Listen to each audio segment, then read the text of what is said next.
कर्पूर गौरम करुणावतारम संसार सारम भुजगेंद्र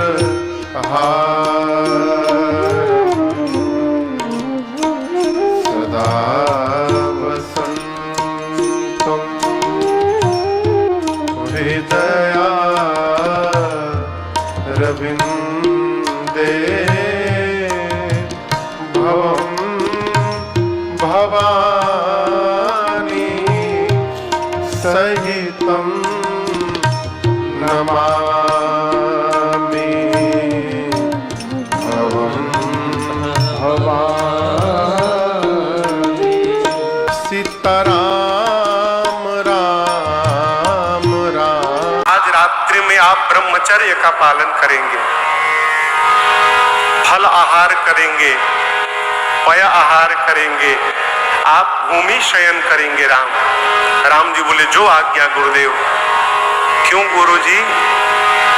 कह राम आपके पिताजी कल आपको प्रातः काल युवराज बनाना चाहते हैं। यदि ब्रह्मा जी आज की रात्रि को ठीक से निकाल दिए तो कल प्रातः काल आप युवराज बनने वाले हैं। राम ये बात कहने की क्या आवश्यकता थी? यदि ब्रह्मा जी आज की रात्रि ठीक से निकाल दिए तो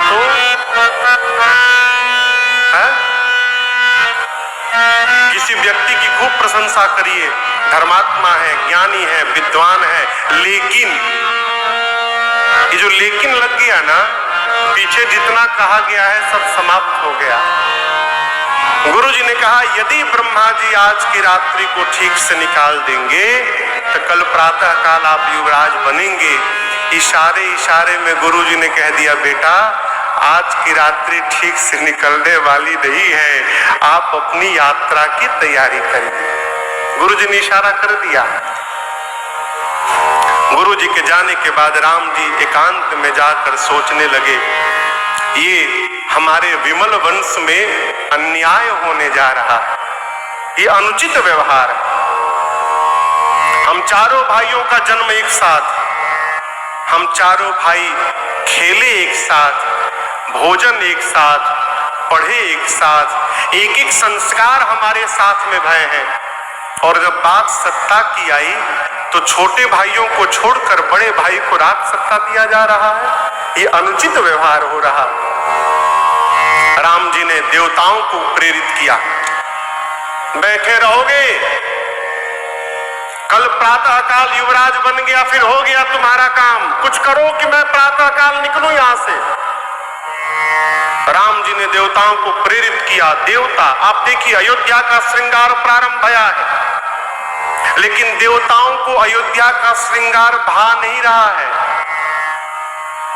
जिस प्रकार चोर को चांदनी रात अच्छी नहीं लगती है, उसी प्रकार देवताओं को अयोध्या का श्रृंगार नहीं अच्छा लग रहा है।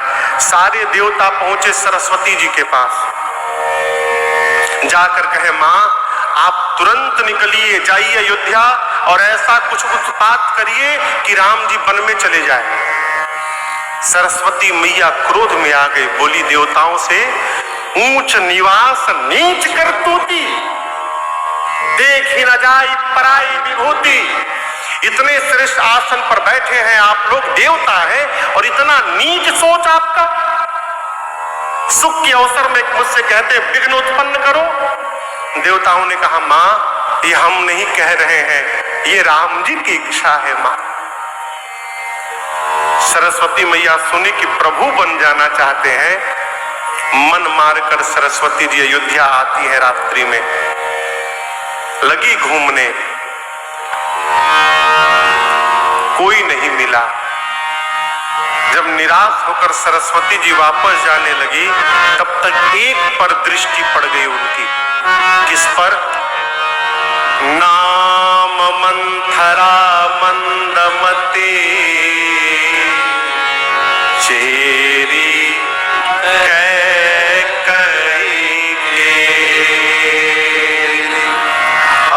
बरस पिटारी ताई करी गई गिरा मती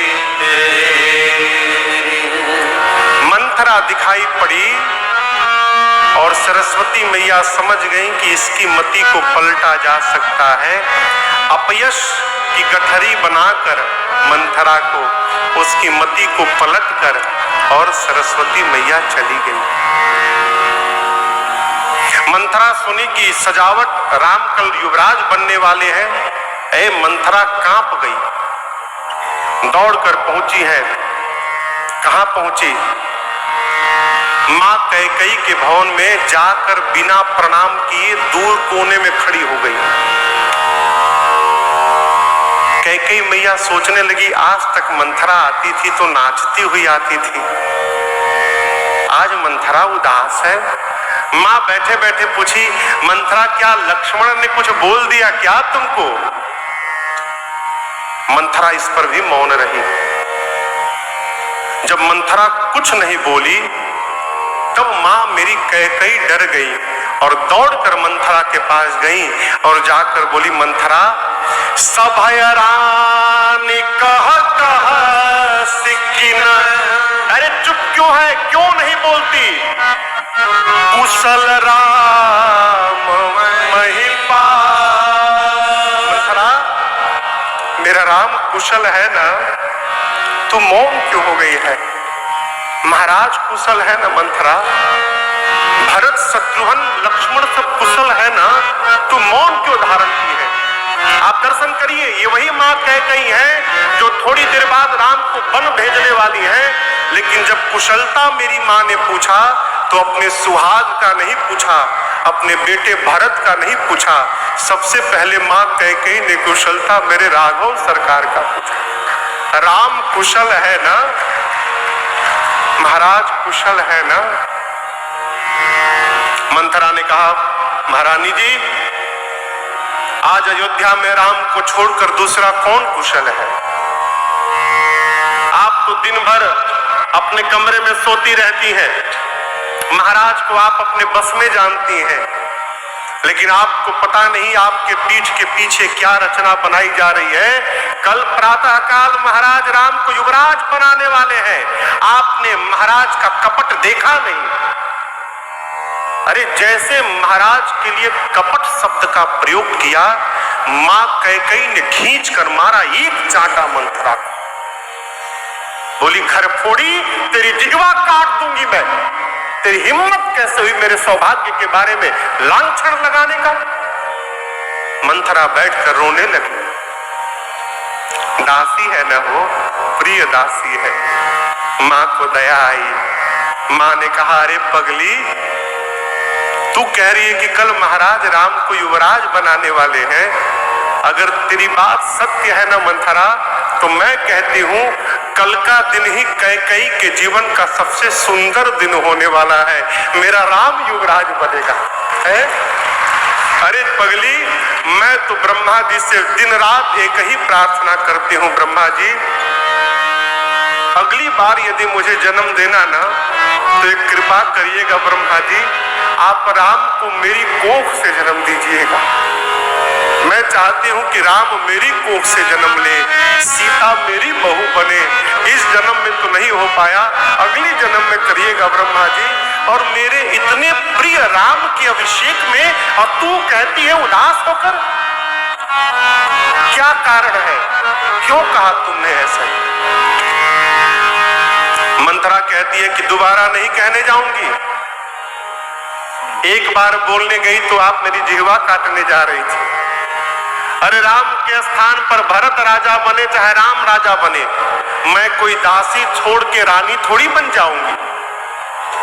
लेकिन कैकेयी जी, आपको एक बात बता दूं, जिस सूर्य के आने के बाद कमल का पुष्प खिलता है ना, यदि जल न रहे ना तो वही सूर्य उस कमल के पुष्प को जलाकर राख बना देता है। आप महाराज को अपने प्रेम के बस में जानती हैं। महाराज आपको बहुत प्रेम करते हैं, ये कौशल्या से बर्दाश्त नहीं हुआ और आपके बेटे भरत को कौशल्या ने ननिहाल भिजवा दिया और महाराज को बात बात में फंसाकर राम को युवराज बनाने के लिए तैयार कर लिया। शंकर की सौगंध लेकर कहती हूं 15 दिन से रचना बनाई जा रही है। भयउ पाख दिन सजत समाज। देखिए झूठ बोल गई। ये झूठ बोलने वाले लोग कसम बहुत खाते हैं, बचा जाए। कहती है शिव की सौगंध लेकर कहती हूं 15 दिन से रचना बनाई जा रही है। यदि मन में कपट ना होता तो आपसे छिपाया क्यों गया? इतनी बड़ी सूचना आपको दासी के मुख से मिलनी चाहिए। अब इसके बाद तो मंथरा ने सैकड़ों सौतों की कथाओं को सुनाया।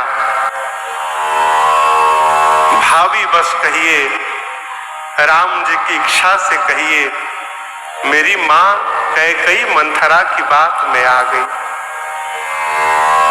मां ने कहा कैकेयी तू मंथरा ठीक बोलती है। कई दिनों से मुझे भी रात्रि में बुरे बुरे सपने आते हैं। मैं अपने बेटे को लेकर मैके चली जाऊंगी। मेरा बेटा भरत किसी का दास नहीं बनेगा, मैं किसी की नौकरानी नहीं बनूंगी। मंथरा ने कहा मैके जाएं आपके शत्रु। मैंने ज्योतिषियों से आज ही गणना करवाया है और ज्योतिषियों ने तो 3 रेखा खींच के हमसे कही है बात कि राजा तो भरत ही बनेगा, आप चिंता मत करिए। कैकेयी मैया कहती है मंथरा तू मेरी कितनी बड़ी हितैषी है। आज तू कह देगी ना तो मैं कुएं में कूद जाऊंगी। तू कह देगी तो मैं अपने पति का त्याग कर दूंगी। बता मैं क्या करूं मंथरा? मंथरा ने कहा कोप भवन में चले जाइए, जाकर बैठ जाइए, महाराज से वरदान मांग लीजिए। राम के स्थान पर अपने पुत्र के लिए राज सत्ता मांग लीजिए और राम को वन भेज दीजिए। लेकिन सावधान, जब तक महाराज राम की सौगंध न उठा ले तब तक मांगिएगा मत उनसे। जब राम की कसम खा के बोले कि कैकेयी दूंगा तब मांगिएगा। सिखाई पढ़ाई कैकेयी मैया कोप भवन में चली गई है। इधर सांझ समय महाराज सोचे कि चल कर ये सूचना कैकेयी को मैं दूं अपने मुख से, कैकेयी तो नाचने लगेगी। महाराज गए, पता चला चक्रवर्ती जी महाराज को कि कैकेयी कोप भवन में है। महाराज सूख गए,